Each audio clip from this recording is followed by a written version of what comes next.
본 방송에서 제공하는 투자 정보는 투자 판단에 대한 조언입니다.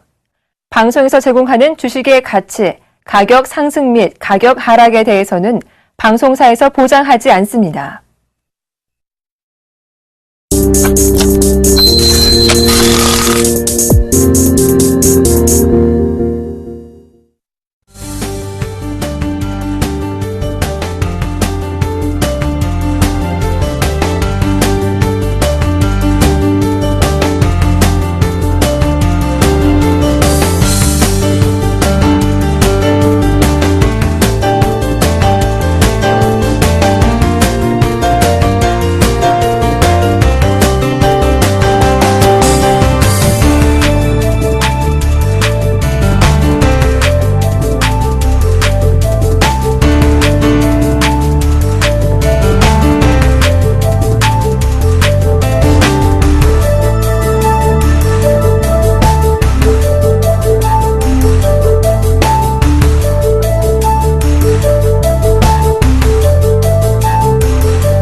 안녕하십니까. 막상막하 투맨쇼 시즌2의 김혜영입니다.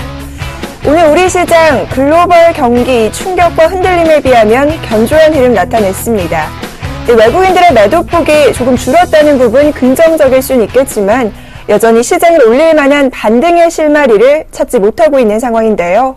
주도주가 부재한 상황에서 과연 어떤 업종으로 좀 접근해봐야 유효할지 궁금해하시고 답답하신 분들 많을 것 같습니다. 그래서 오늘은 여러분들의 그 답답한 마음의 짐을 저희 막상막하 투맨쇼에서 조금 덜어드리도록 하겠습니다. 자, 그럼 지금부터 본격적으로 막상막하 투맨쇼 시작합니다.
오늘 원달러 환율은 1,060원 선에서 안정적인 흐름으로 마감이 됐습니다. 이 가운데 현대차 3인방 외국인들의 매도 공세에 급락했다는 소식 증시의 화제 일분 통해서 확인하고 왔습니다.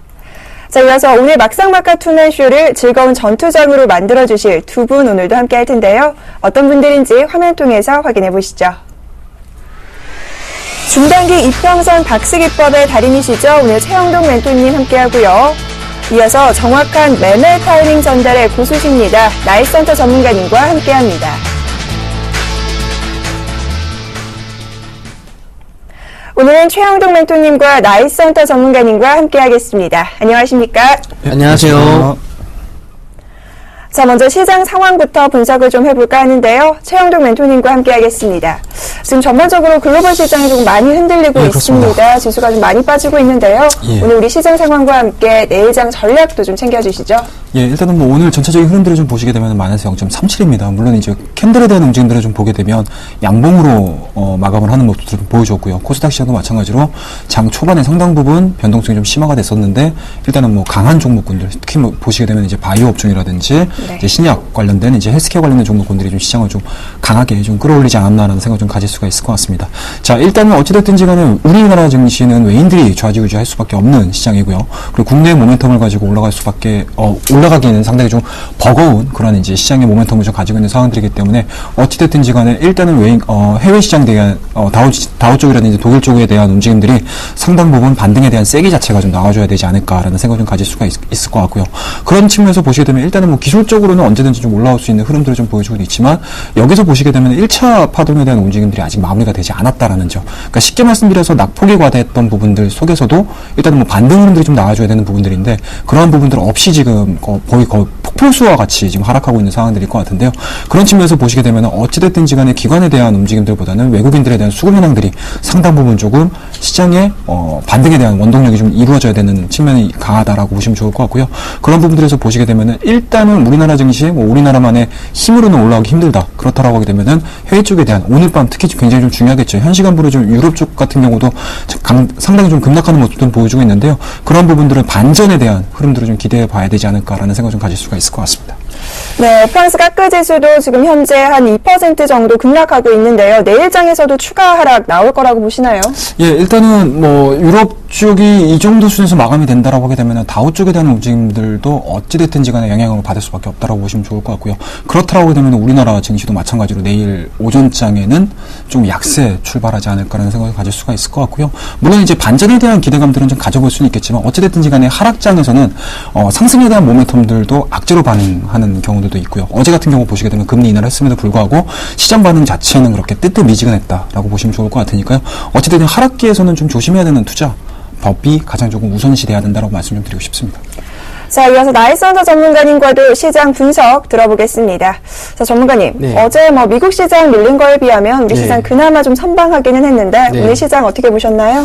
아침에 좀 개파락 출발할 때만 해도 좀 많이 두려운 시장이었는데 그래도 마지막에 좀 끌어올려서 그나마 좀 시장에서 받쳐주는 물량이 있다라고 좀 생각이 들어서 좀 다행이었는데 지금 화면을 보시면서 제가 오늘 실시간의 그 모습을 좀 보여드릴게요. 지금 이 까만색 선이 오늘 지수였습니다. 아침에 이제 갭상승 개파락 출발 이후에 좀 저점을 계속 다지면서 이렇게 올라왔었는데 이 녹색선을 보시면 이게 기관의 수급입니다. 기관의 수급이었고 장 끝날 때쯤에 이게 투매가 나온 물량이 이 개인 물량이에요. 이게 개인 물량인데 이게 지금 어떤 상황인지를 좀 제가 쉽게 설명드리면은 이 개인들의 손절매 물량이라 보시면 됩니다. 지수가 어느 정도 계속 하락함에 따라서 개인들의 이 손절매 물량이 계속 나오고 있는데 아무래도 이렇게 좀 시장이 어렵거나 지금 뭐 개인들이 자금이 많이 없기 때문에 신용이나 미수를 쓰는 이런 개인분들이 좀 많으세요. 그래서 지수가 밀릴 때마다 이 종가 부분에서 투매 현상이 계속 나오고 있는데 이 물량을 좀 받아서 올리는 게 외국인과 기관 쪽입니다. 그래서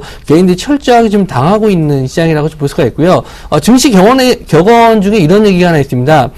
탐욕스러운 자들이 많을 때는 공포를 느껴야 되고 이 공포스러운 자가 많을 때에는 탐욕을 느껴야 된다. 지금은 대부분 개인 투자자들이 공포에 떨고 있을 시기입니다. 이럴 시기가 어쩔 때 보면은 장기적으로 봤었을 때는 절호의 기회입니다. 근데 개인 투자자분들이 이미 돈이 다 지금 자금이 들어가 있는 상태거나 가지고 있는 자금이 없는 상태이기 때문에 결국에는 또 기관과 외국인들에게 또 좋은 기회가 주는 그런 시기가 아닌가, 좀 그런 면에서 좀 답답하고요. 어쨌든 지금 현재 시장 상황을 좀 탈피할 수 있는 면을 하나 보여드리자면은 이 원달러 환율 차트인데요. 지금 이 검은색 선이 환율이고 이 빨간색 선이 코스피입니다. 근데 마지막 부분에 보시면은 이 구간이 환율이 조정을 좀 받는 구간이죠. 환율 부분에서 조정을 받으면서 코스피 지수도 이제 반등의 시점이 오지 않나. 아직 바닥을 논하기에는 좀 시기상조일 수도 있지만 환율적인 면에서는 아직은 위험한 수준이 아니고 어느 정도 외국인이 우리나라를 모두 떠나는 흐름은 아니기 때문에 기술적 반등은 예상을 할 수가 있는데 그 시점에 대해서는 내일이 될지, 월요일 날이 될지, 화요일 날이 될지, 그거는 아직 알지 못합니다. 그리고 미국에서 지금 금리 인상에 대한 두려움이 좀 많은데요. 지금 글로벌 경기를 봐서는 이미 그 금리 인상 시기가 좀 앞당겨지기보다는 오히려 양적 완화를 추가적으로 해야 되는 4차 양적 완화에 대한 얘기가 시장에서 좀 돌고 있기 때문에 이런 얘기가 좀 미국에서 좀 돈다면은 다시 한번 반등의 시점이 될 수도 있을 것 같습니다. 자, 그렇다면요. 이런 장에서 손실이 크신 분들은 어떤 전략을 좀 가져가야 할지 팁이 궁금한데요. 이번엔 두 분 모두에게 좀 공통적으로 여쭤보겠습니다. 어떤 분부터 좀 발언을 해주실까요? 지금 시장에서 개인 투자자분들 같은 경우는 현금화를 하셨었던 분들만 좀 수익을 좀 볼 수 있는 장이었는데, 네. 지금 현금화가 아마 대부분 다 안 되셨을 거예요. 그래서 가지고 있는 상태에서 그냥 손실만 좀 계속 보시는데, 지금 나오는 뭐 손절은 크게 의미가 없다라고 보고요. 이미 거의 저점 구간, 지금 어떤 보조 지표상으로도, 뭐 거의 뭐 매수 구간은 아니지만 계속 침체 구간, 그러니까 과매도 구간에 진입을 했다라는 거죠. 그래서 지금 매도하시는 건 어떻게 보면은 좀 때 늦은 감이 없잖아 있어요. 2000선이 무너지거나 2010선이나 2020선에서 매도하고 지금 뭐 매수 관점을 보신다면 괜찮겠지만 그때부터 계속 쭉 들고 가셨던 분들은 차라리 조금 더 견디신 다음에 차라리 그냥 HTS 꺼두시고 한 두세 달 있다 보면 다시 또 지수 올라올 거니까요. 그때까지만 좀 참고 기다리셔야 될 것 같습니다. 자, 이번에는 최영동 멘토님 의견도 좀 들어보도록 하죠. 예, 일단은 전체적인 시장에 대한 움직임을 좀 보시게 되면은요. 네. 저는 개인적으로 작년도 6월 달이 좀 생각이 납니다. 작년도 6월 달에도 마찬가지로 일단은 뭐 미국 쪽에 대한 이제 양적 완화 종료 얘기가 나왔었고요. 버냉키 의장에. 그와 더불어서 이제 유럽 쪽에 대한 이제 경기에 대한 내용들이 좀 나왔습니다. 그런 측면에서 보시게 되면은 작년도 6월 달에 대한 차트 흐름들을 좀 보시게 되면 거의 좀 흡사한 모습들을 좀 보실 수가 있으실 것 같은데요. 제가 지금 차트를 보시게 되면 양쪽으로 지금 박스를 보이시죠. 네. 그렇더라도 작년 첫 번째 박스 자체가 작년도 6월 달에 첫 번째 1차 파동에 대한 완성이 나왔을 때였거든요. 그런 측면에서 보시게 되면 일단은 확정적인 부분들이 없었습니다.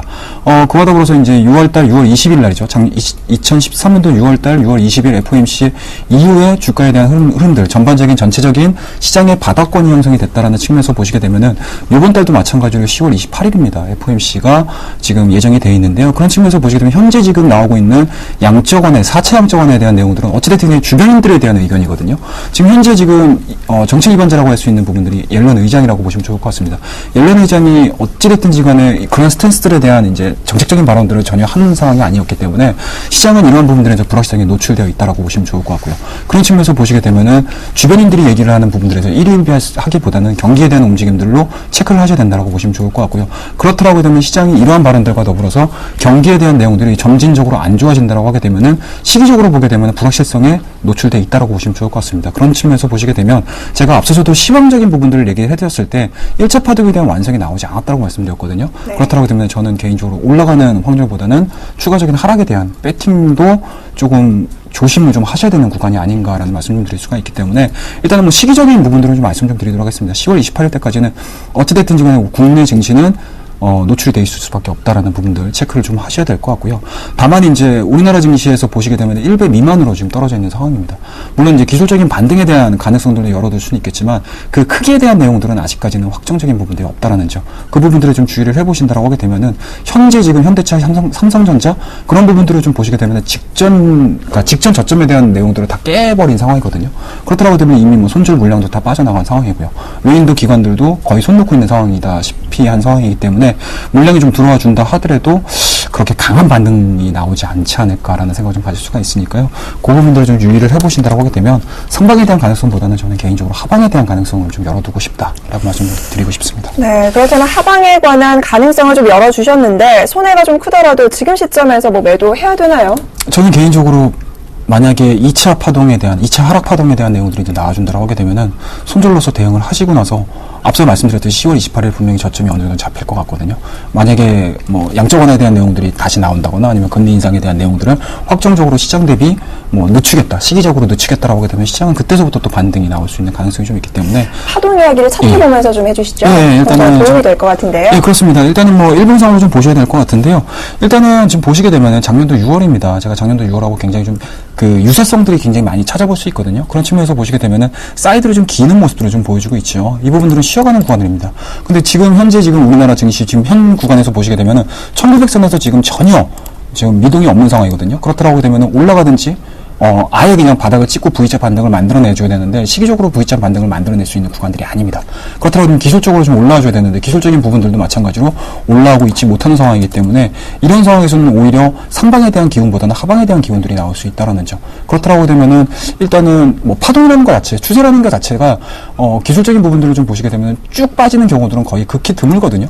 그렇다고 되면 쉬어가는 구간을 만들어준다거나 아니면은 이런 이제 움직임들을 보여주거나 그런 측면을 보셔야 될 것 같은데 지금 같은 경우는 1, 2, 3 지금 3일이죠. 3일 정도의 사이드로 기는 흐름들 그리고 오늘 같은 경우도 양봉이긴 하지만 어찌됐든지 간에 현재 지금 보여주고 있는 3일째의 이 구간의 저점 자체를 지켜주지 못하고 지금 빠진 상황이기 때문에 오히려 상방에 대한 쪽보다는 하방에 대한 기운들이 조금 더 크게 느껴진다. 그리고 오늘 지금 현재 진행되고 있는 유럽 쪽에 대한 하락세가 내일자에 반영이 된다고 하게 되면은 우리나라 증시는 말씀드렸듯이 해외 쪽에 대한 내용들로 인해서 주가가 전체적인 시장에 대한 영향들이 굉장히 크게 반영될 수밖에 없다라고 보시면 좋을 것 같기 때문에 급락에 대한 내용들도 나올 수 있는 그런 이제 가능성이 좀 있지 않나라는 생각을 좀 가질 수가 있을 것 같아요. 네, 급락의 가능성에 관해서 언급을 좀 해주셨는데요. 나이스헌터 전문가님은 이 부분 어떻게 보실까요?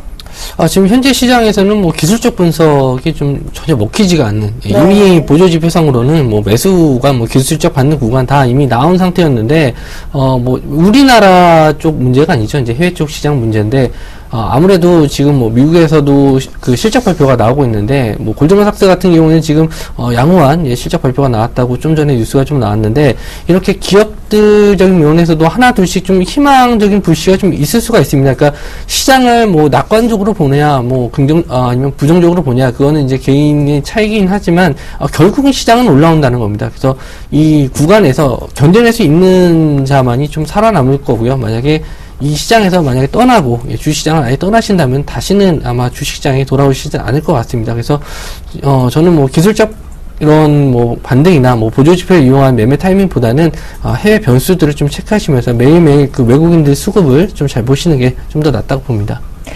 네, 이렇게 해서 시장 분석과 함께 내일장 전략도 챙겨봤습니다. 자, 이어서 이렇게 어려운 시장에서도 수익률을 챙겨주는 업종과 종목 있기 마련인데요. 오늘 이슈토크 배틀에서는 이런 내용 준비해봤습니다. 화면 통해서 확인해 보시죠. 최근 바이오 종목에 대한 외국인의 관심이 높아지고 있습니다. 이달 들어 코스닥 시장에서 팔자로 돌아선 외국인이 시가총액 상위 코스닥 바이오 종목만큼은 매일 장바구니에 담고 있는데요. 한국거래소에 따르면 외국인은 내추럴 엔도텍, 셀바이오텍 등 코스닥 바이오 상위 종목에 대해 9거래일 연속 순매수 행진을 이어가고 있다고 합니다. 이처럼 외국인이 관심 갖는 바이오 종목은 성장성뿐만 아니라 가시적인 실적이 받쳐주는 종목군이라는 공통점이 있는데요. 증권가는 이러한 종목군들에 대해 2분기에 이어 3분기 실적도 시장 기대치를 상회할 것으로 예상하고 있습니다. 외국인이 매수세에 힘입어 한때 코스닥 시장을 주름잡던 바이오주, 과연 시장 주도주로 다시 부상할 수 있을까요? 잠시 후 스튜디오에서 이와 관련된 본격적 토크 배틀이 시작됩니다. 네, 시장은 답답하기만 한 상황인데 그 속에서도 가는 종목과 업종들이 있다고 합니다. 바로 바이오주가 있다고 하는데요. 과연 주도주로 재부각이 될 수 있을지 오늘은 이 부분 체크해 보도록 하겠습니다. 먼저 최영동 멘토님과 이야기 나눠볼 텐데요. 이렇게 바이오주가 좀 뜨고 있는 이유가 뭐가 있을까요? 일단은 뭐 시장하고 빼놓을 수 없을 것 같아요. 지금 뭐 업종을 얘기를 한다거나 종목을 얘기를 하는 데 있어서 시장 부분들을 빼고는 얘기가 안 될 것 같습니다. 그런 측면에서 보시게 되면 어찌됐든지 간에 바이오 종목군들 같은 경우는 실적이 되는 종목군들이 지금 전체적으로 좀 끌어올려주고 있는 시장이라고 보시면 좋을 것 같고요. 그와 더불어서 일단은 뭐 내수 성격이 좀 부각이 되고 있지 않나라는 생각을 가질 수가 있을 것 같아요. 뭐 최근에 좀 메디톡스라든지 내추럴 엔도텍이 상당히 얘기가 많이 좀 나오고 있는데요. 그런 부분들에서 보시게 되면 실적에 대한 가시성들이 상당히 높다라고 보시면 좋을 것 같습니다. 일단은 첫 번째가 실적이고요. 그와 더불어서 시장 대비 상대적인 수익 수익률 자체가 상당히 좀 우호적이다라고 보시면 좋을 것 같기 때문에 그런 부분들로 인해서 시장에서 좀 부각을 받고 있지 않나라는 말씀드릴 수가 있을 것 같고요. 상대적으로 좀 보시게 되면은 이러한 이제 대장주 역할을 좀 해준다고 하게 되면 주변주들까지 다 같이 끌어올리는 성격들을 좀 가질 수가 있을 것 같거든요. 그런 부분들에 대해서 시장에서 좀 부각을 받고 있지 않나라는 생각을 가질 수가 있을 것 같아요. 자, 제약 바이오에 관해서 저희가 살펴보고 있는데요. 나이스헌터 전문가님도 역시나 긍정적으로 좀 바라보고 계신가요? 우선은 바이오주들이 언제부터 좀 우리나라에서 관심을 좀 받았냐면 올해 이제 1월 달부터 코스닥 시장이 좀 반등을 시작할 때쯤 바이오 헬스케어 쪽이 상승을 했었는데 이 바이오 헬스케어 쪽 외국인들이 쓸어담는 이유가 있죠. 그래서 그 이유를 좀 먼저 찾아봐야 될 것 같은데 네. 미국이 작년에 한 해 주식이 좀 꽤 많이 올랐어요. 뭐 부동산 시장에 비해서 확실히 좀 주식 시장이 좀 화랑기였는데 개인 투자자, 미국의 개인 투자자들은 작년 한 해 주식으로 돈을 좀 많이 벌었고요. 그리고 노령화가 돼가고 있습니다. 미국도 마찬가지로 지금 사회가 노령화 사회가 돼가고 있기 때문에 이 여유 자금을 가지고 바이오, 지금 내 몸을 좀 아끼고 건강하게 만들어주는 이 바이오 헬스케어 쪽에 좀 매출이 증가할 수밖에 없겠죠. 그쪽의 제품들을 많이 이용하게 되고 내 몸을 좀 챙기게 되기 때문에 그래서 미국에 있는 나스닥 지수 이 바이오 섹터 테마주들이 많이 올랐어요. 그에 따라서 미국의 자금이 우리나라에 있는 이 바이오 섹터 테마군 쪽으로 자금이 유입되면서 올해 코스닥 시장에서 상당히 좀 매수가 좀 많이 들어왔었어요. 그래서 재미를 좀 많이 보셨을 텐데 이에 따라서 지금도 마찬가지입니다. 이 외국계 자금들이 이 바이오 섹터 쪽으로 좀 들어오고 있는데 마찬가지로 실적이 된다는 건 매출이 있겠다는 얘기겠고요. 그리고 우리나라 내수 관련도 중요하겠지만 이제 해외 쪽에 수출하거나 임상 허가가 난 이런 제품군들이 있는 회사들 쪽 위주로 좀 매출이 좀 많이 올라가고 있습니다. 근데 다만 좀 걱정이 되는 부분은 뭐냐면 이 바이오 섹터라고 하면은 이름만 바이오가 들어간 회사들이 굉장히 많습니다. 이런 쪽으로 이제 개인 투자자분들이 이미 좀 많이 올라간 종목을 따라간다기보다도 저점에서 뭐 이름만 바이오여서 올라오는 종목들로 좀 실적이 안 받쳐주는 이런 종목들을 따라붙게 되면은 아무래도 좀 시장 하락할 때 내 종목은 왜 빠지지? 뭐 이렇게 생각을 하실 수가 있는데 확실하게 회사를 좀 알아보시고 어떤 회사인지 그리고 영업이익이 어떻게 됐는지 실적 부분에서는 뭐 문제가 되지 않는지 꼼꼼하게 따져보시고 철저하게 분석하신 다음에 들어가셔야지 그나마 시장 대비 좀 좋은 수익률을 얻으실 수 있을 것 같습니다. 네, 바이오도 뭐 다양한 부분이 있겠죠. 헬스케어도 있을 테고 뭐 신약 부분도 있을 텐데요. 최영동 멘토님께서 이 종목 차트 좀 확인해 보면서 이런 흐름들 짚어주시죠. 예, 일단은 뭐 매도톡스를 좀 먼저 보셔야 될 것 같습니다. 일단은 뭐 23만 1,900원으로 마감을 했죠. 0.09. 오늘 전체적으로 시장이 변동성을 보여줌에도 불구하고 5일선과 20일선 상당히 조금 가파르게 좀 올라가는 모습도 보여주고 있습니다. 그런 측면에서 보시게 되면은 시장 대비 상당히 좀 좋은 모습들을 좀 보여주고 있다라는 부분들, 추세가 살아있다라는 부분들로 좀 보시면 좋을 것 같고요.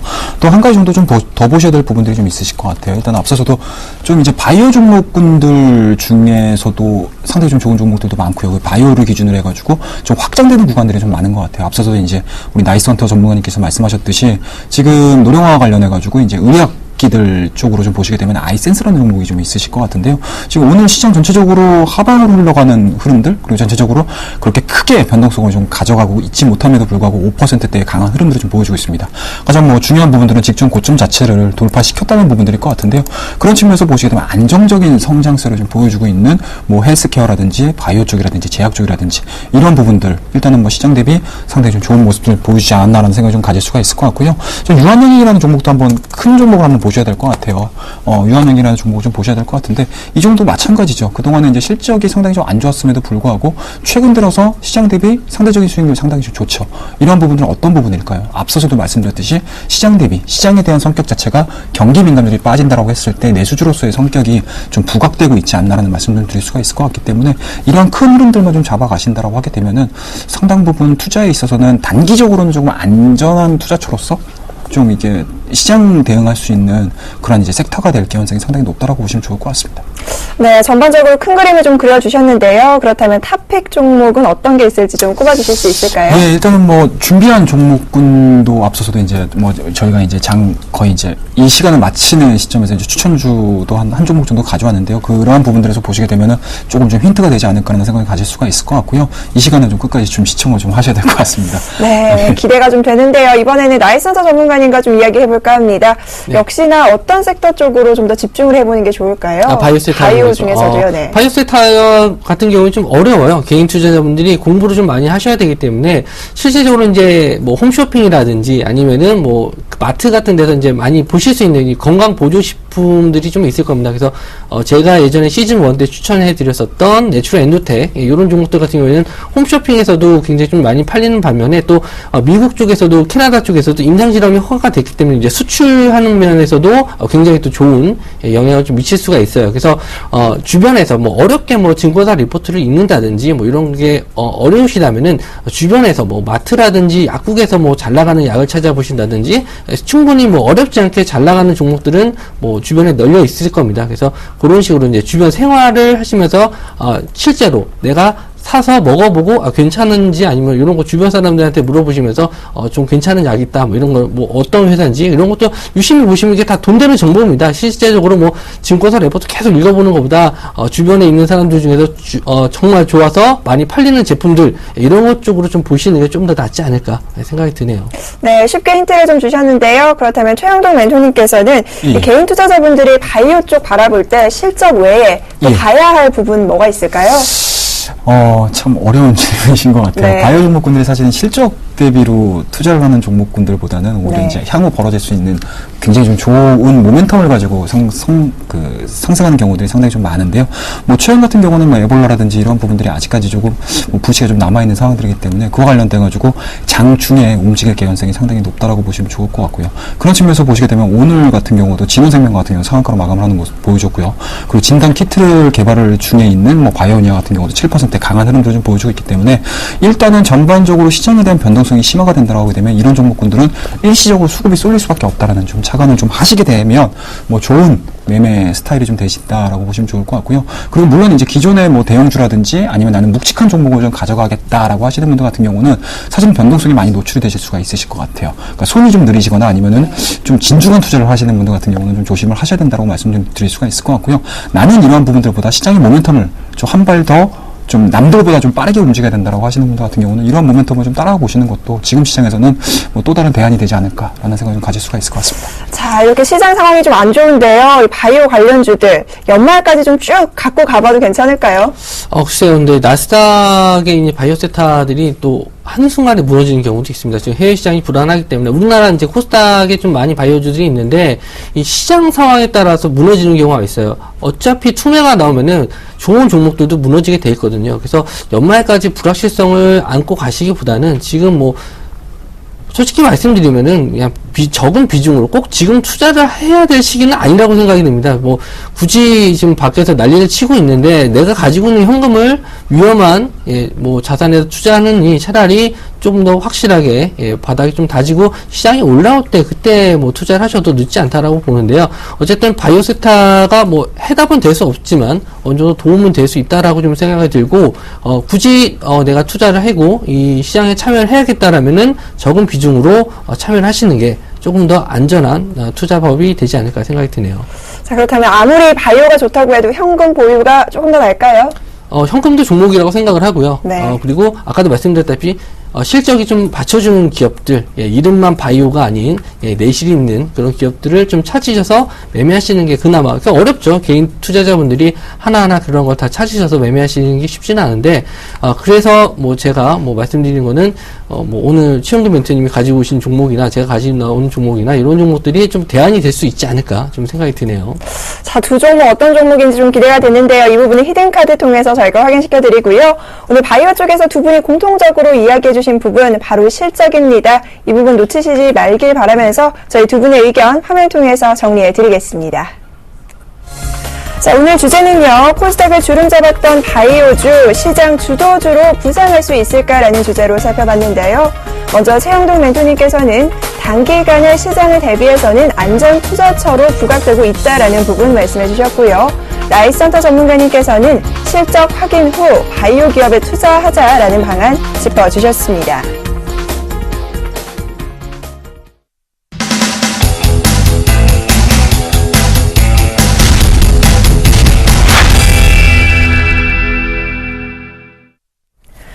오늘의 출연자 포트폴리오 수익률 확인해 보도록 하겠습니다.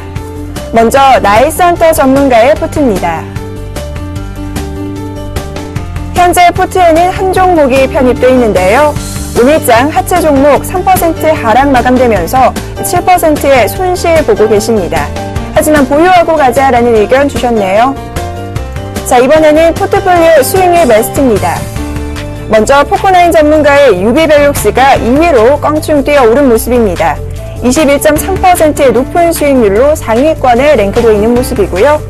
자, 이어서 3위에는 이관욱 멘토님이 신원 19.5%로 한 단계 하락된 모습입니다. 4위는 정재훈 멘토의 바이넥스가 11.9%, 새롭게 상위권 올라와 있는 모습이고요.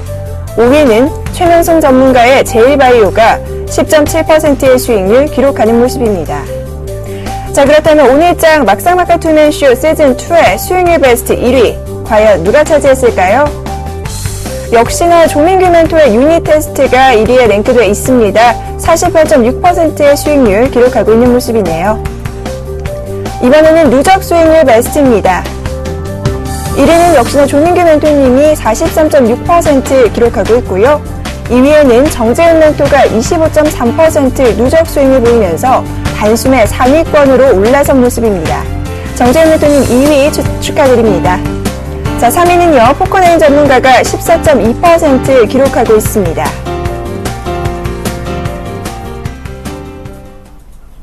자, 이렇게 해서 저희가 포트 확인해 봤는데요. 오늘 출연자분들 AS 또 들어봐야 할 것 같습니다. 먼저 최영동 멘토님부터 AS 들어볼 텐데요. 멘토님, 예. 현재 포트에 편입되어 있는 종목은 없고요. 예, 모두 그렇습니다. 좀 손실권에서 예, 매도 그렇습니다. 처리됐어요. 좀 아쉬운 부분이 없지 않아 있는데 이 예. 부분 확인해 주시죠. 일단은 뭐 보령제약을 저희가 2주 전에 추천을 좀 드렸었는데 일단은 네. 뭐 2주 기간 동안 시장이 워낙 좀 크게 하락을 했었기 때문에 보령제약도 마찬가지로 일단은 뭐 굉장히 좀 제가 하락폭 자체를 좀 굉장히 좀 짧게 잡아드렸습니다. 그런 부분들로 인해서 좀 출렁임이 인해서 일단은 좀 빠졌었는데요. 그런 부분에서 보시게 되면은 보령제약 같은 경우 최근에 다시 한번 더 살아오는 올라오는 모습들이고요. 그와도 벌써 말씀드렸듯이 이제 제약주들에 대한 움직임도 상당히 좀 좋습니다. 그런 측면에서 보시게 되면 보령제약은 포트폴리오의 하나의 축으로서 담당을 하셔도 굉장히 좀 좋은 종목이다라고 보시면 좋을 것 같고요.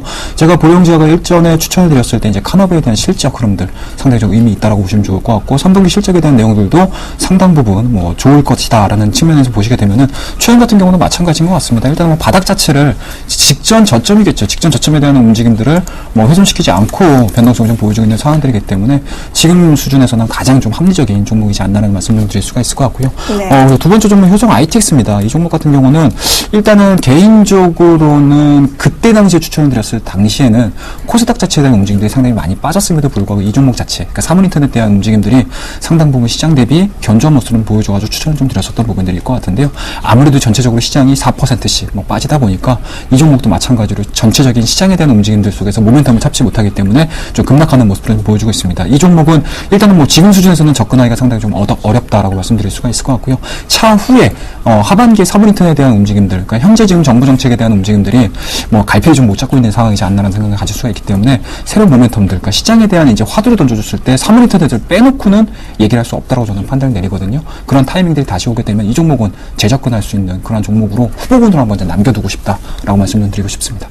자, 이어서 나이스헌터 전문가님과도 AS 해봐야 할 텐데요. 중앙 백신이 한 18% 정도 수익 내고 매도하셨네요. 이 네. 부분부터 좀 확인해보죠. 우선은 뭐 단기간에 올라왔었던 거는 이제 제가 말씀드렸다시피 이제 환절기에 따른 뭐 AI, 예, 그리고 뭐 테마가 부를 수 있다. 회사 자체는 뭐 문제될 게 없습니다. 뭐 회사 재무도 괜찮고요. 뭐 영업이익도 괜찮은 회사이기 때문에, 테마가 불면은 뭐 땡큐죠. 뭐 이렇게 어려운 시장에서는 뭐 빨리 수익을 내는 것도 전략이다라고 말씀을 드렸는데 그 전략 그대로 저점에서 매수가 들어가서 뭐 고점 부근에서 딱 16,000 부근 목표까지 드렸는데 네. 딱 그 부분에서 뭐 수익을 챙기시고 뭐 단기간에 올라왔기 때문에 뭐 그만큼의 메리트는 다 있으셨었던 것 같고 뭐 비중 자체를 제가 많이 실지 말라고 말씀을 드렸던 이유도 이런 단기 테마성으로 움직일 수 있었기 때문에 비중을 좀 많이 실지 말라고 말씀을 좀 드린 겁니다. 그러니까 시장 대비 좀 양호한 수익이었고 욕심을 내지 않고 그냥 어느 정도 이 정도 18% 정도면은 단기간에 좀 많은 수익이었기 때문에 이 정도 선에서 우선은 정리를 좀 매도를 시켰고요.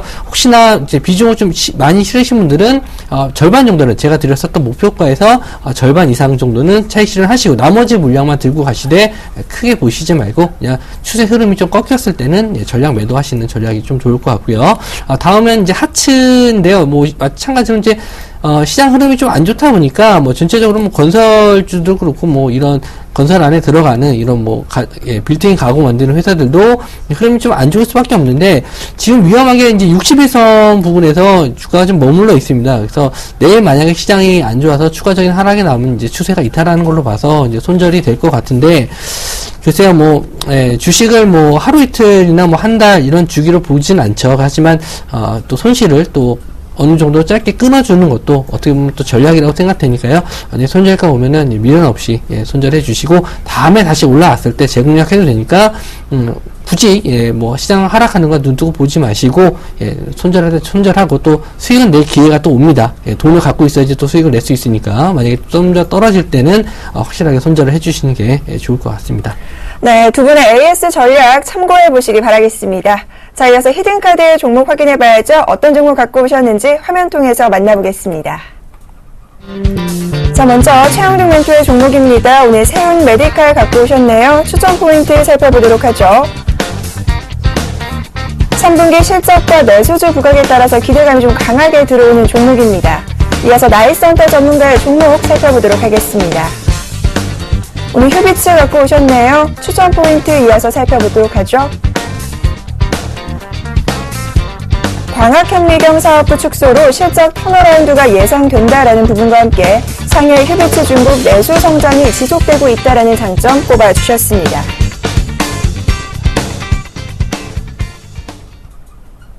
오늘의 히든카드 종목 저희가 화면 통해서 먼저 공개를 좀 해봤는데요. 보다 자세하고 디테일한 이야기 들어보도록 하겠습니다. 먼저 최영동 멘토님과 이야기 좀 나눠볼까 하는데요. 앞서서 이 시장이 좀 밀리면서 종목 두 종목 다 조금 아쉽게 손실권이었어요. 이 부진을 조금 만회해줄 수 있는 종목이 될 수 있을까요? 예, 일단은 뭐 전화 위복이 되지 않을까라는 생각을 가질 수가 있을 것 같고요. 일단은 오늘 가지고 나온 종목 앞서서도 이제 저희가 이제 의약주들 아니면 바이오 종목들 얘기를 하면서 헬스케어 관련된 이제 의료기기에 대한 얘기들을 상당히 좀 많이 했었던 것 같은데요. 그런 부분들에서 보시게 되면 일단은 뭐 세운 메디칼 오늘도 마찬가지로 4.86% 강한 흐름으로 좀 마감을 했다라고 말씀드릴 수가 있을 것 같습니다.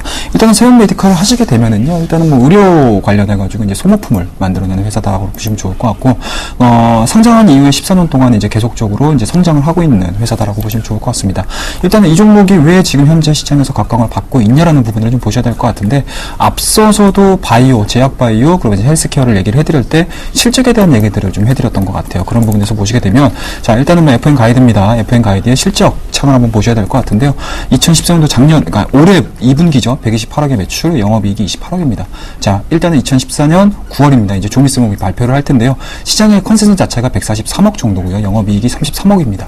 일단은 뭐 전체적으로 경기 민감주들이 영업이익에 대한 내용들, EPS에 대한 내용들 자체가 계속적으로 하향 조정됨에도 불구하고 이러한 종목군들 같은 경우는 우상향하는 모습들을 보여주고 있습니다. 그런 측면에서 보시게 되면 시장은 이러한 부분들에 반응을 할 수밖에 없다라는 점, 그런 부분들이 좀 차트에 나와 있지 않나라는 생각을 가질 수가 있을 것 같고요. 그와 더불어서 동사 같은 경우는 그 베트남 공장이 작년도서부터 건설이 됐습니다. 그리고 올해 이제 마감이 됨으로 인해서 이러한 부분들이 내년도서부터 이제 실질적으로 이제 그 가동이 좀 이루어지게 되면 현재 진행되고 있는 매출이라든지 제품에 대한 움직임들이 상당 부분 이제 원가율이라든지 이런 부분들이 개선될 수 있다라고 보시면 좋을 것 같고요. 이러한 모멘텀들이 갖고 있는 종목군들이 최근에 상승했었던 종목들이 영업무역입니다. 그런 부분에서 보시게 되면 현재 세운 메디칼도 이러한 흐름들로 인해서 시장 대비 상당히 좀 강한 모습들을 좀 보여줄 가능성이 상당히 높다라고 보시면 좋을 것 같습니다. 그와 더불어서 마찬가지로 이 세운 메디칼 같은 경우는요, 중국에 대한 가능성들이 상당히 높은 기업이거든요. 그런 부분들에서 보시게 되면 중국 내에 대한 이제 그 마켓시어 자체는 상당히 조금 더딘 부분들이 좀 있는데, 향후에 중국 시장 내에 대한 이제 포커스 자체가 맞춰진다고 하게 되면은 그러한 부분들에 대한 이제 마켓시어를 늘려간다라고 하게 되면 시장의 기대감들은 부여될 수밖에 없다라는 측면이 강하게 투영되고 있다라고 보시면 좋을 것 같고요. 뭐 차트적으로 좀 보시면서 대응을 좀 하셔야 될 것 같아요. 지금 제가 지금 검은색 선으로 좀 보시게 되면 이게 기본 추세라고 보시면 좋을 것 같거든요. 일단은 1차적으로 실적이 한번 나오면서 주가가 좀 꺾였습니다. 근데 이제 61선에서의 강한 반등 흐름들이 좀 나와줬고요. 그리고 원 추세대로의 복귀가 좀 이루어진 상황입니다. 근데 여기서 이제 개인 투자자분들께서 좀 차관을 좀 하셔야 되는 부분들이 헤드앤숄더 패턴이라는 부분들을 상당히 좀 많이 보셨을 거예요. 자, 직전 고점이 얼마입니까? 8만원이죠. 이 8만원대에서 주가가 한번 리바운딩이 되는 모습을 보여주고 있습니다. 그런 부분들과 더불어서 이제 헤드가 한번 생겼고요. 지금 현재 지금 다시 한번 8만원대까지 직전 고점까지 상승하는 흐름들을 보여줬습니다. 최근에 시장이 하락한과 더불어서 동사에 대한 움직임들이 한번 꺾였죠. 그럼 왼쪽 숄더와 오른쪽 숄더가 같은 구간 내에서 지금 나왔습니다. 그리고 오늘째 4.86% 강한 상승 흐름들을 좀 보여주고 있는 상황들인데요. 기술적으로는 상당 부분 만족스러운 구간들이 좀 나오지 않았나라는 생각이 좀 들고요. 다만 이제 앞서서도 말씀드렸듯이 전체적으로 시장에 대한 움직임들이 고점에 대한 돌파 흐름들이 나올 수 있을지 여부에 대해서 어느 누구도 예상하기가 상당히 좀 힘들지 않을까라는 생각이 좀 가질 수가 있기 때문에 기술적인 대응들을 좀 해야 될 것 같습니다. 일단은 뭐 내일 시가에 바로 대응하시기보다는 조금 좀 숨고르기 하셔가지고 7,500원 정도 전후에서 매수를 한번 좀 가담을 해보겠다라고 말씀드릴 수가 있을 것 같고요. 일단은 목표가 자체는 좀 허무맹랑한 목표가들보다는요, 직전 고점이라고 할 수 있는 8,000원대 한번 제시해드리고요. 손절 라인 자체는 6,900원 제시해드리면서 오늘 뭐 말씀드렸던 종목 세움메디칼 한번 포트에 편입을 한번 해보도록 하겠습니다. 네, 전화 위복될 수 있는 종목일 수 있을지 계속해서 좀 체크를 해봐야 할 것 같습니다. 자, 이어서요, 나이스헌터 전문가님 종목이죠. 오늘 바이오 관련주 앞서 저희가 얘기를 좀 해봤는데, 네. 의료기기 쪽이죠. 관련 네. 종목 갖고 오신 것 같아요. 예, 슈피츠라고 하면 이제 이름만 알면은 잘 모르실 것 같아서 우선 회사 사이트를 좀 화면으로 준비를 했는데, 네. 검안기라고 해서 안경원에 가시면은 이제 앉아서 눈을 이제 시력 검사를 해주는 기기를 만드는 회사인데, 물론 이제 우리나라의 뭐 기술력은 이제 최고지만 뭐 라이벌적인 이제 일본의 니콘이라고 있습니다. 그 회사의 견주어서는 좀 시장 점유율이 아직 조금 미흡해요. 하지만 우리나라 뭐 계속 발전하고 있는 거는 뭐 당연히 뭐 계속 잘 나가야겠죠. 어쨌든 세계 점유율에서는 조금 못 미치는 점유율이지만 그래도 중국 시장에 진출함으로써 좀 이번에는 좀 새롭게 매출처를 좀 다변화했다는 점에서 좀 긍정적인 좀 시그널을 좀 볼 수가 있고요. 그리고 최근에 주가가 잘 나가다가 올해부터 작년부터 조금 이렇게 미끄러졌었던 부분이 있어요. 차트를 좀 주가 추이를 보시면은 최근에 2013년도 이후부터 조금 고점을 찍고 내려오는 흐름이 있었는데 이 흐름이 이제 과학 현미경 사업 분야에 따른 이제 매출이 좀 계속 좋지 못했어요. 실적이 좀 좋지 못해서 주가가 좀 미끄러졌는데 이쪽 부분에 대해서 구조조정이 이제 다 끝났습니다. 구조조정이 다 끝났기 때문에 이제는 이제 실적 턴어라운드 쪽으로 좀 보셔도 될 것 같고요. 아무래도 이제 중국 시장 쪽에서는 중국인들이 아직 그 안경을 쓰는 인구가 많지가 않습니다. 근데 최근에 이 스마트폰의 보급이 좀 많이 퍼지면서 이 급격하게 시력이 안 좋아지는 사람들이 늘어나고 있고요. 그리고 오늘 같은 경우에는 이 눈 관련 제약주들 있죠. 뭐 인공눈물 관련주라고 하죠. 뭐 DHP 코리아라든지 뭐 삼천장 제약 이런 눈에 관련된 회사들이 좀 급등을 하는 모습을 좀 보였습니다. 반면에 좀 휴비치도 당연히 또 눈과 관련된 검안기를 만드는 회사이기 때문에 앞으로의 좀 매출 성장이 좀 기대되는 부분이 있어요. 그래서 우리나라 시장뿐만 아니라 중국 시장 쪽에 좀 진출했던 부분 때문에 아무래도 이제 앞으로의 주가 뭐 차트를 보시면은 어느 정도 바닥을 좀 다지면서 올라오고 있습니다. 그래서 현재 최근에 이렇게 떨어졌었던 점이 기존에 그 광학 현미경 부분에서 매출이 좀 별로 좋지 않았기 때문에 주가에 이미 어느 정도 선 반영이 됐고요. 그리고 최근에 이제 저점을 계속 다지면서 올라오고 있습니다. 그리고 며칠 전에 한번 코스닥 시장이 급락이 나왔을 때 한번 출렁거렸었다가 오늘 다시 5.67% 강한 상승을 보여주면서 어느 정도 바닥에 대한 지지는 확인됐다라고 좀 볼 수가 있고 내년 2분기 말부터 이제 신제품들이 다변화가 됩니다. 그래서 그 매출에 좀 더 도움이 될 수 있는 제품들이 내년 2분기까지 계속 나올 수가 있기 때문에 지금부터 조금씩 매수 관점으로 보셔도 될 것 같고요.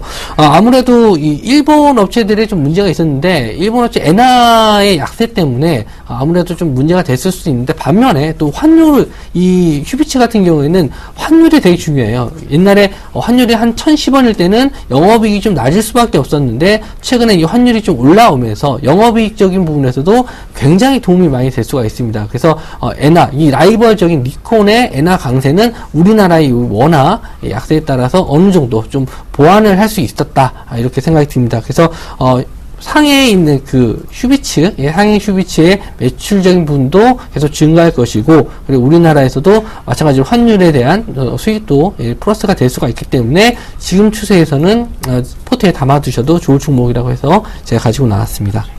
네, 앞서서를 좀 살펴봐도요. 나이스헌터 전문가님은 중앙 백신을 한번 갖고 오신 적이 있었고 최영동 멘토님은 보령제약도 살펴주신 적이 있었는데 이때도 공통됐었는데 오늘도 좀 공통된 종목을 갖고 오셨습니다. 자, 최영동 멘토님. 예. 혹시나 이 나이스헌터 전문가님이 가져오신 휴비츠. 종목에 관한 이 휴비츠에 관한 좀 우려되는 부분이나 예. 아니면 휴비츠보다는 내 종목이 조금 더 갈만하다라는 장점 뭐가 있을까요? 아, 예, 좋은 종목을 가지고 나오셔가지고 사실은 단점을 좀 찾기가 상당히 쉽지 않다라고 말씀 좀 드리고 싶습니다. 네. 일단은 뭐 제 종목이 더 좋다라는 부분들을 좀 보시게 되면은 네. 아무래도 기존의 추세 자체가 다시 한번 좀 복귀되는 모습들을 좀 보여주고 있는 상황들이기 때문에 오히려 휴비츠 쪽 앞서서는 이제 단점 그 환율 부분들 상당히 좀 잘 짚어주셨고 그런 부분들에 대한 이제 뭐라 그럴까 단점 자체를 잘 커버를 해주셔가지고 설명을 해주셔가지고 사실 이 부분들을 제가 딴지를 걸어야 될까라는 생각을 가질 수가 있을 것 같은데 차트적인 움직임들을 좀 보시게 되면은 일단은 하반까지 흐르는 종목군들 같은 경우는 겹겹이 쌓여 있는 매도세랄까요? 아니면 이제 그동안 이제 매물대라고 보통 표현을 하는데 그 부분들에 대한 이제 돌파 흐름들 그런 부분들에 대한 좀 뭐라 그럴까 걱정 아닌 걱정을 좀 하게 되지 않을까라는 생각이 가질 수가 있을 것 같아요. 우선은 좀 역배열인 종목이었다 이제 정배열로 돌아서는 시점이었기 때문에 올라갈수록 이제 매물대에 대한 부담감은 있을 수밖에 없습니다. 하지만 제가 아까도 말씀드렸다시피 이제 내년 2분기 말부터 신제품들이 계속 나올 겁니다. 그래서 이런 매출의 다변화로 뭐 내일 당장 뭐 10% 20% 급등을 노리는 종목이 아닌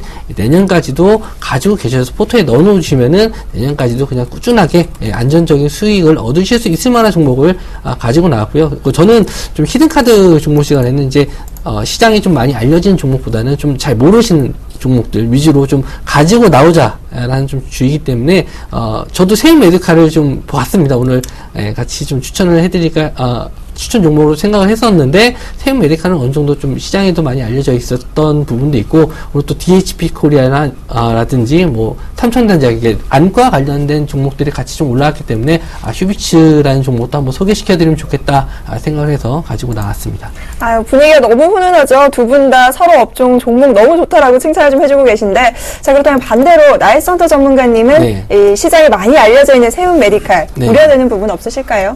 우려되는 부분이 우선은 종목 자체가 너무 좋아서 저도 가지고 나오려고 하다가 좀 많이 알고 계시는 것 같아서 추천 종목으로 좀 제외를 했는데 우선 에볼라 바이러스랑도 관련 종목으로 좀 엮이더라고요. 그래서 뭐 이런 종목을 테마군으로 좀 잡기는 좀 어렵지만 그래도 혹시나 에볼라 바이러스 테마군들이 좀 시장에서 급락이 나왔을 때 좀 어떻게 같이 묶여서 좀 하락이 나올 수가 있기 때문에 그런 부분에서는 좀 우려 섞인 뭐 점이 없는지 괜히 또 테마주로 그런 종목이 아닌데도 불구하고 괜히 테마주로 섞여가지고 하락을 했을 때 시장 하락 시에 좀 같이 하락을 하지 않을까 그런 좀 생각이 드네요. 일단은 뭐 그러한 부분들 우려가 시장에 좀 잔류해 있다라고 좀 생각을 하고요. 그런 측면에서 보시게 되면 일단은 뭐 시장에 맡겨야 되지 않을까라는 생각을 가질 수가 있을 것 같은데요. 일단 앞서서 제가 이 세움 메디칼을 좀 포커스를 맞춰서 말씀드린 건 3분기 실적인 것 같아요. 아까 휴비츠도 마찬가지로 제가 휴비츠를 잠깐 좀 그 실적 3분기 실적 예상 실적을 좀 봤는데 마찬가지로 세움 메디칼도 마찬가지고 휴비츠도 마찬가지고 3분기 예상 실적 자체가 다른 종목군들에 비해서는 일단은 뭐 그 EPS 자체가 좀 우상향하는 모습을 보여주고 있는 상황이기 때문에 실적은 배반하지 않는다라고 말씀드릴 수가 있을 것 같고 실적으로 좀 커버링이 좀 이루어지지 않을까라는 말씀드릴 수가 있을 것 같고요. 다만 제가 그래서 지금 목표가라든지 손절 라인 자체를 일단은 직전 고점에 대한 돌파 여부를 확인을 해야 되는 구간들이 좀 있는 것 같습니다. 최근 같은 경우는 매매를 해보시면 아시겠지만 실질적으로 하루살이 종목들이 상당히 많아요. 오전장이 올라갔다가 오후장이 꺾이는 모습을 보여주고 있는데 그런 부분들로 보시게 되면 이 시간에 종목을 추천하는 것 자체가 상당히 좀 어렵습니다. 어찌됐든 간에 하룻밤을 오버나잇 해가지고 말씀을 드려야 되는 종목이라 일단은 직전 고점에 대한 돌파 여부를 홈런나간 목표가를 제시를 해드린 게 아니고 직전 고점에 대한 움직임들을 가져갔기 때문에 일단은 뭐 직전 고점까지는 좀 돌파가 좀 이루어지지 않을까요? 추세상으로도 괜찮은 종목이긴 한데 제가 뭐 문제점이 별로 없는 종목인데 굳이 또 하나를 꼽아야 되기 때문에 어쩔 수 없이 좀 이렇게 어거지식으로 말씀 좀 드린 것 같네요. 네, 매매 전략 좀 이어서 좀 자세하게 살펴보도록 할게요. 일단은 뭐 세움 메디칼 앞서서도 말씀드렸듯이 일단은 뭐 기본 원 추세 자체는 한번 깼습니다. 한번 깼던 부분들이 좀 있는데요. 다시 한번 또 시장이 워낙 이제 어지럽다 보니까 이런 종목군들이 강세 흐름들을 좀 보여주고 있습니다. 시장에서 내수주로서 이제 부각 흐름들이 좀 나와줬고요. 앞서도 말씀드렸듯이 헤드 앤 숄더에 대한 움직임들 상당히 조금 의미 있다. 기술적인 부분들에서 보시게 되면은 왼쪽 어깨와 오른쪽 어깨에 대한 수평 관계 상당히 좀 의미 있다라고 보시면 좋을 것 같고요. 여기서 말씀드렸듯이 제 목표가를 제시해드렸던 8,000원대의 움직임들이 돌파가 이루어진다라고 하게 되면은 사실은 목표가 자체는 2차 목표가 자체는 좀 높게 가져갈 수 있는 상황들이기 때문에 다만 이제 앞서서도 말씀드렸듯이 전체적으로 시장에 대한 움직임들이 워낙 변동성이 심하다 보니까 실질적으로 여러분들께서 단 4% 5%라도 실질적으로 이제 이 방송을 통해 가지고 수익을 얻어가는 게 상당히 좀 중요하다고 생각을 하고 있기 때문에요. 네. 7,500원 정도 매수가 말씀드리고요. 단기적인 목표가는 직전 고점이라고 할 수 있는 8,000원 제시해드리고요. 만약에 8,000원대에서의 강한 돌파 흐름들이 좀 나와준다고 하게 되면은 제가 다음 주 이 시간을 통해 가지고 AS를 좀 해드리도록 하겠습니다. 자, 이어서 나이스헌터 전문가님도 매매 전략 살펴주시죠. 네, 아까 차트를 다시 한번 보여드리면요. 네. 예, 지금 저점을 계속 다지고 있습니다. 내려올 때마다, 저점을 계속 다지고 올라오고 있는 모습이고, 3일 전만 해도 이제 61선을 한번 터치를 하고, 다시 한번 올라왔고, 21선을 오늘 좀 강하게, 돌파하는 모습을 좀 보여줬기 때문에, 추세상으로는 이제, 어느 정도 밑에서 받쳐주는 물량이 있다라고 보시면 되겠고, 이 정고점이죠. 17,000원 부분을 돌파했었을 때는, 추세적으로 좀 살아날 수가 있기 때문에, 얼마 안 됩니다. 지금 거의 16,000원 부근에서 17,000원까지는 하루 이틀만 해도 충분히 올라갈 수 있는데 그 이후에 이제 흐름이 중요할 텐데요. 그래서 목표가를 우선은 좀 18,000원 선으로 좀 잡아드렸어요. 18,000원 선으로 우선 짧게 잡아드렸는데 왜냐면 방송 추천 종목이라서 제가 포트에 수십 종목을 담을 수가 없고 제한적으로 담을 수밖에 없기 때문에 우선 목표 주가는 좀 짧게 잡아드렸지만 내년까지도 충분히 볼 수 있는 종목이라고 좀 생각이 들고요. 우선은 손절가는 14,000원으로 61선 이탈시 정도까지만 좀 짧게 잡아드렸는데 시장이 워낙 불안하다 보니까 갑자기 또 빠지게 되면은 또 전저점을 뚫고 내려갈 수 있는 부분도 있기 때문에 그런 점에서 14,000원으로 좀 잡아드렸고요. 매수가는 15,500원인데 15,500원으로 잡아드린 건 딱히 이유가 없습니다. 그냥 숫자가 딱 이뻐서 그렇게 해드렸고요. 내일 시초가에 잡으셔도 무난하실 것 같습니다. 네, 두 분이 서로 종목에 관해 굉장히 훈훈한 이런 말씀을 해주셨는데요. 수익률에도 좀 이런 훈훈함이 전달됐으면 하는 바람이고요. 두 분의 종목 다시 한번 화면 통해서 정리해드리겠습니다. 자, 먼저 최영동 멘토님 오늘 세운 메디칼 갖고 오셨습니다. 3분기 실적 부분과 함께 내수주 부각되고 있다는 부분 짚어주셨고요. 매매 전략 살펴보도록 하죠. 세운 메디칼 매수가는 7,500원, 목표가는 8,000원, 손절가는 6,900원 제시하셨습니다. 자, 이어서 나이스헌터 전문가님 종목입니다. 휴비츠 갖고 오셨죠? 아무래도 실적 턴어라운드가 예상된다는 부분과 함께 중국 내수 성장이 지속되고 있다는 장점 꼽아주셨습니다. 매매 전략 살펴보도록 하죠. 매수가는 15,500원, 목표가는 18,000원, 손절가는 14,000원 제시해 주셨습니다. 검색창에 샘플러스를 입력하시고 전문가 방송을 클릭하시면 서울경제 특급 전문가들이 여러분의 수익률을 책임집니다. 주식 투자 샘플러스와 함께하세요.